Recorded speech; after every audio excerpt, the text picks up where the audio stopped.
Hi, I'm Nivedita and this is episode 21 and let's just get on to what exactly is happening on the Ayodhya inauguration. On 9th November 2019, Supreme Court of India resolved the long pending Ayodhya dispute with a judgment that was not appealed by any side, bringing to an end a socio-political bloodbath. About 1500 days later, on January 22nd, 2024, that is 1 week from now, Ayodhya Ram Temple is being inaugurated by Prime Minister Narendra Modi. Building a temple in 1500 days is no small achievement. Temples are built to last hundreds or thousands of years. Seeing a temple get ready in 1500 days is just incredible. But the new wars are breaking out over the temple. This time it's a war of narratives. There is a theological narrative war between the Sangh Parivar led by RSS and the international Hindu leaders led by Shankaracharyas. There is a political narrative war also between BJP and Congress. There is a media war to maximize the profit from the devotion of the masses. All these wars are being fought on social media, TV news studios and the newspaper columns. What is the reason for this war of narratives and what is the likely end result of these narratives?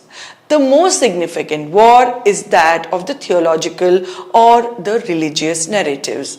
The non-Sangh Parivar Hindu seers are raising three major objections. Let's see what are they. Number one, why is the temple being inaugurated in a time where there is no good muhurats? In Hindu tradition, muhurat is very important. The defense of the person who put the muhurat was that he was given a specific time frame of January 2024 and in that he pegged the best possible time even though there are no good muhurats. The seers are questioning why the hurry to do it. Why only on January and why within the time frame January 2024 when there are very good muhurats in the coming months.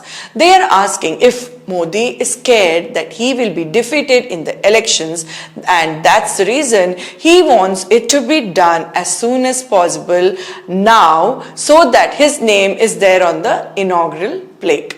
They are also asking how they can play with the Hindu traditions for the sake of his personal political gain. The second objection that they are raising is that the temple being inaugurated without its completion. As per the scriptures, the temple is the body of the God and the idol is the soul. The shikara of the temple is deemed as the head of the God. How can a temple be inaugurated without the God's head being installed is the question. This they call as an insult to God and the scriptures. The defense of the trust is that God is already in the temple, but that is not convincing the seers since a new idol is being installed in the place of the existing idol.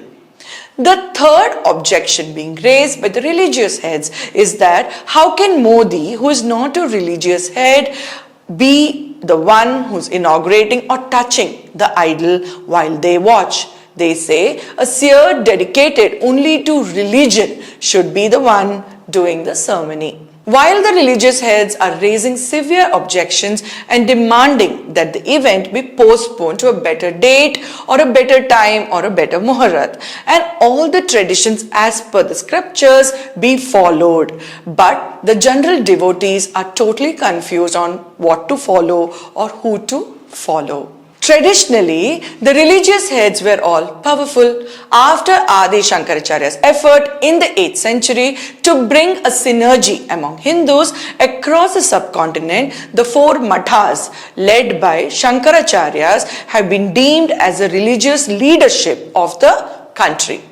However, after the formation of RSS in the year 1925, they have been trying to be the representative or the voice of the Hindus in the country. RSS has become very powerful with this political arm, the BJP, which is now presently ruling India. There have been efforts to usurp each other's space. RSS got its biggest opportunity now. Previously, when Supreme Court asked the government to form a trust to represent the Hindus in Ayodhya case, then Prime Minister P.V. Narasimha Rao called the seers and asked them to form a trust.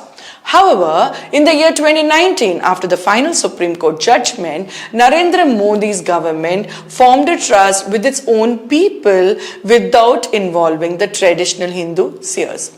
Its impact is seen now as a construction is one thing, but following tradition is another thing. So this temple is likely to be outside the traditional Hindu Matha structure with complete control of the Sangh Parivar. Then, of course, the political war of narratives. BJP, of course, is trying to draw maximum political mileage from the temple by presenting the resolution of the dispute as its government successes and not that of the Supreme Court. Its cadre across the country is organizing programs celebrating the inauguration and trying to get direct connect with as many people as possible. In fact, they have made this a festival by itself. We can say that with this, it will get major benefit in the upcoming elections. Congress, on the other hand, has taken a stand to support the seers and boycott the inauguration by stating that Modi has turned this religious function into a political one.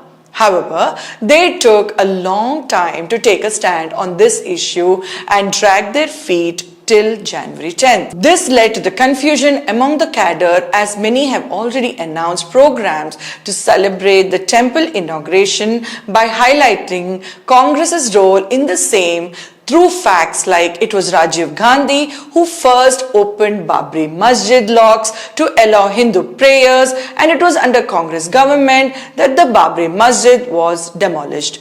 Congress has been swaying between secularism and soft Hindutva. However, its incapability of speaking in a single voice is likely to backfire on Congress. The third is a media war at play. Every prominent newspaper, TV channel, websites are trying to design special content around Lord Rama and charging special tariffs for advertisement during this content. Well, I would say that is their business operandi and there is nothing that one can object on this regard. However, the problem arises when they start building hatred in their content. We don't even want to mention the false news spread by them as it will be giving unnecessary importance to them. We have seen enough bloodshed in the dispute and happy that the Supreme Court has amicably resolved the same. Now it's a time to leave the religious discourse to the theological experts, and those who have been made in charge should take the responsibility of reaching out to all religious heads to resolve this issue instead of calling them anti-national. Political discourse should be open to critical debate, and again, anyone disagreeing should not be called anti-Hindu. In regard to the false news being spread, it is the responsibility of the organizers to bring maximum transparency by using digital mediums to present all the traditions being followed in a manner that they leave no space for false news to spread.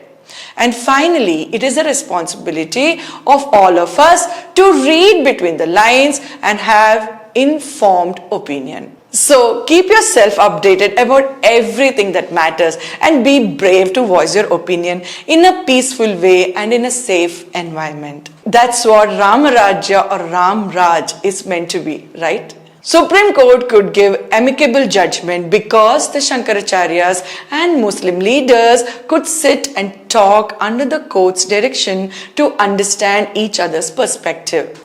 That's what a good open debate can achieve. So, hoping to see such constructive, hate-free debate in the comments below. Looking forward to know your opinion about the issues being debated in context of Ayodhya Ram Temple. Do let us know. Until then, it's a goodbye from me, Nivedita.